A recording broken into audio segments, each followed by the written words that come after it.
As the final splinter of daylight on the North American continent sinks into the looming shadows of the Rocky Mountains, the entire world seems to plunge into an unsettling, deathly stillness. The air is thick with the bitter, acrid taste of volcanic ash, and withered ferns rustle and scrape against one another in the night wind, as if observing a premature moment of silence for the impending end of an era. Through this desolate twilight, a behemoth as monumental as a mountain range drags its heavy footsteps forward, each of its colossal respirations weighing upon the air like a profound sigh from the earth itself.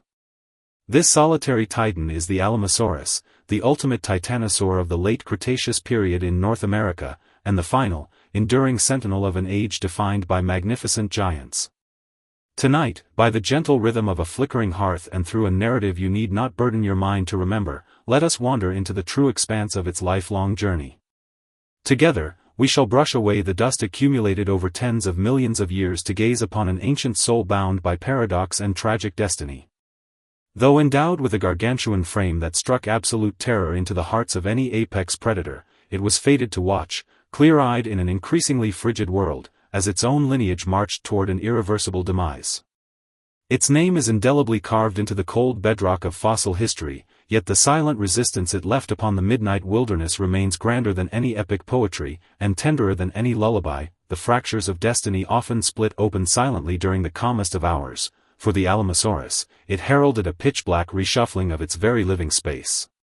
During the final millions of years of the Cretaceous period, triggered by the violent tectonic upheavals of the North American landmass, the Western Interior Seaway, which once severed the continent in two, began a slow, inexorable, and ruthless retreat. What the receding waters abandoned was not a network of fertile oases, but vast expanses of barren plains, heavily salinized by a dire lack of fresh water, alongside increasingly merciless seasonal droughts. The Alamosaurus was by no means a native inhabitant of this territory. Its ancestors hailed from the distant southern landmass, journeying northward across a newly emerged land bridge in a grand biological quest to colonize and thrive. Yet, as their massive herds set foot upon these northern barrens, they were greeted by a dying, withering world that was thoroughly hostile to creatures of such immense scale. As an animal stretching over 30 meters in length and weighing dozens of tons, an individual Alamosaurus had to consume hundreds of pounds of tender foliage and ferns daily, a reality that forced them to become perpetual pilgrims on an endless march. Forests perished under the suffocating grip of drought, and crystal streams degenerated into stagnant mires. From the very first day this giant touched this soil, it inherited a compounding deficit of survival. Its lean, towering neck traced a weary, elegant arc against the night sky, and within its deep eyes gleamed a profound compassion and sobriety entirely uncharacteristic of a mere beast. It seemed acutely aware that the earth beneath its feet was gradually draining away the warmth of life. Every parched, skeletal riverbed was a tightening vice of fate, compelling the titan to practice a rigid, near-mathematical diplomacy of energy conservation, meticulously calculating the physiological cost of every single stride and every agonizing swallow. Amidst this acute, agonizing scarcity of resources, a protracted and silent chess match of dignity unfolded between the Alamosaurus and the tyrant king that shared its skies, the Tyrannosaurus rex. The T-Rex of that era stood at the absolute zenith of its evolutionary lineage, an apex killing machine armed with catastrophic bite force and a terrifyingly sharp intelligence, before whom any ordinary herbivore was reduced to mere fodder. Yet, only when confronted by a fully mature Alamosaurus would these brutal slayers instinctively check their advance, tensing their powerful frames in the shroud of night, their eyes betraying a rare, deeply rooted wariness and hesitation.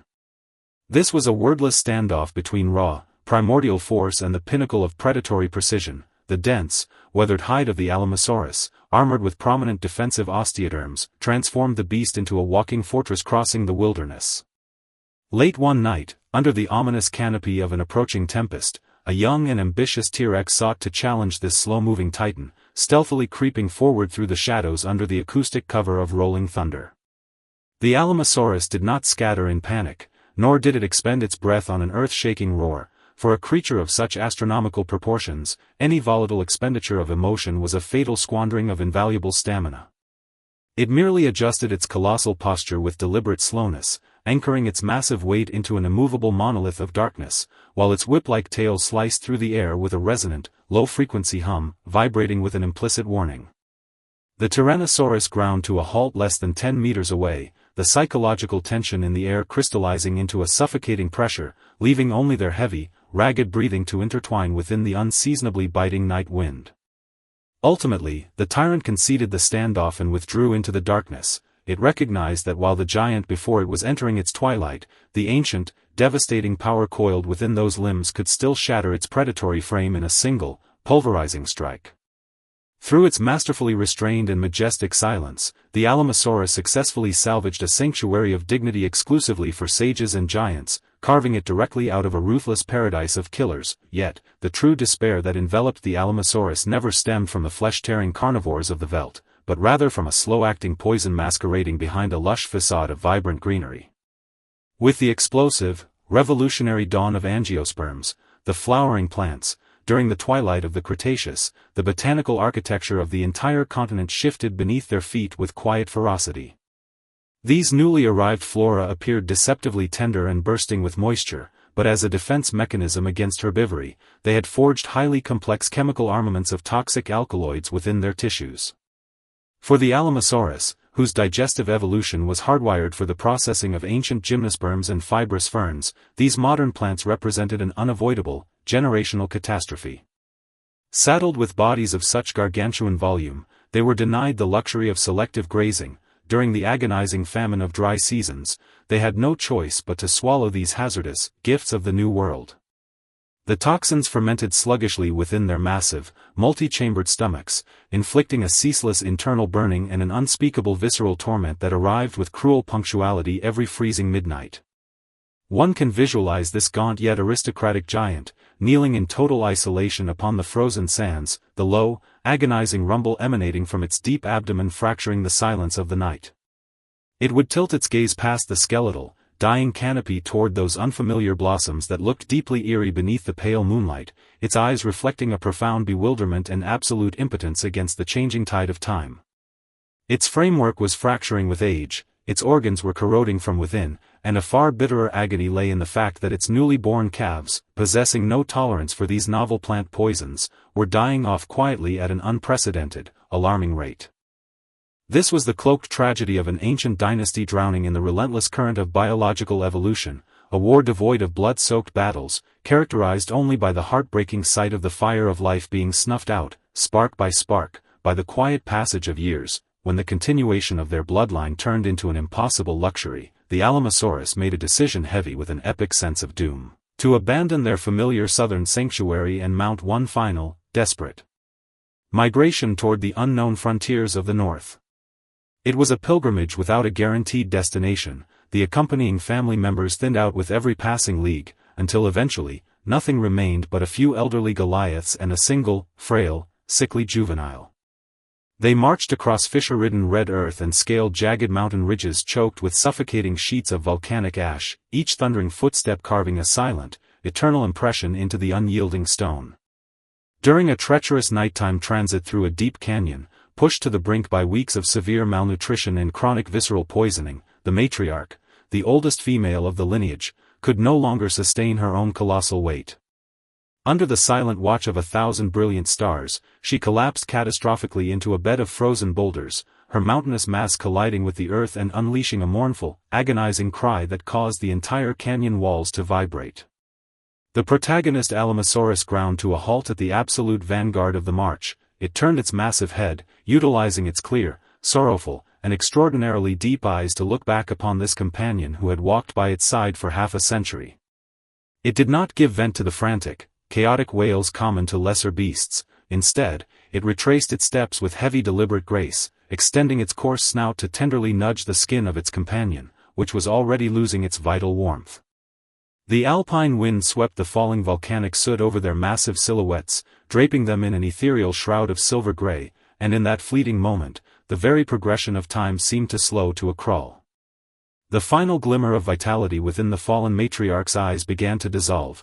Before her consciousness slipped away, she cast one final glance toward the blurred northern horizon, as if pleading with the protagonist to press on without her.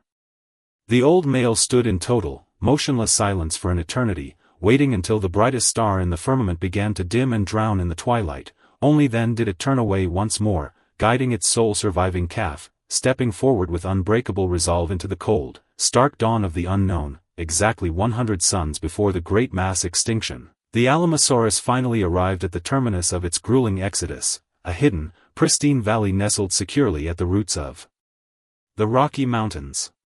Shielded by its singular, protective geography, this haven preserved a remnant grove of towering, primordial redwoods fed by a crystal-clear subterranean spring, serving as their final spiritual oasis upon the fading North American continent. Yet, by this time, our protagonist had reached the ultimate boundary of its earthly lease. The compounding years of toxic overload coupled with the utter exhaustion of the migration had hollowed out its mountain-like frame. Late one windless, eerily calm night, majestic and unnatural auroras rippled across the heavens, staining the ancient redwood canopy in deep, surreal hues of luminescent jade and indigo. The Alamosaurus lowered itself slowly, kneeling in serene surrender beside the mirror-like spring pool, its elongated neck draping weakly over the water as it gazed upon its own reflection, a visage deeply lined by the weathering of ages and profoundly gaunt. Its sole remaining juvenile snuggled tightly against its father's massive flank, uttering anxious, low-frequency whimpers, intuitively sensing that an absolute and unbreakable parting was close at hand.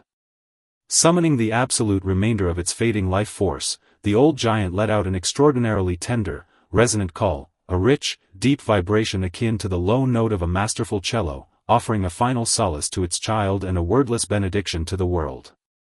Its cardiac rhythm grew increasingly sparse and heavy, each beat separated by a vast, echoing expanse of time, as though performing a final calibration to align itself with the ancient, foundational heartbeat of the cosmos. Before its consciousness dissolved entirely into the dark, it seemed to catch a glimpse of a blinding, incandescent streak illuminating the absolute edge of the heavens, the atmospheric prelude of a rogue asteroid tearing through the sky. But it no longer mattered. At the absolute zenith of the starlight, it closed its eyes for the last time, stepping out of the North American wilderness it had loved so deeply and suffered upon so greatly, wrapped in immaculate decency and monumental dignity. As tens of millions of years wash away like a ceaseless river, that majestic Rocky Mountain valley that once captivated the soul of the Alamosaurus has long since petrified into the cold, unforgiving strata of a barren desert. Entombed beneath compounding layers of silt, sand, and epochal time, their mountain-like skeletons have gradually mineralized into immortal fossils, remaining as a silent, eternal footnote within the great book of geological history.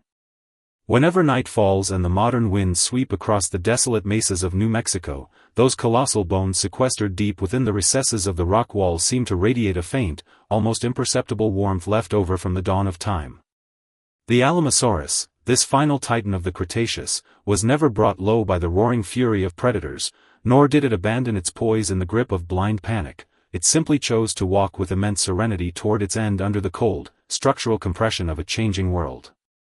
The legacy it surrendered to the earth is far grander than mere breathtaking skeletal frameworks. It is a profound testament to the ultimate restraint and supreme elegance that life can manifest when confronting an absolute, irreversible destiny. Individual lives will inevitably perish, and grand eras will shift, but that solitary majesty which once stood beneath the stars to confront the withering of an entire world has long since fused into the foundational marrow of this earth. Now, the night has grown exceedingly deep, and the desert winds have hushed into total silence.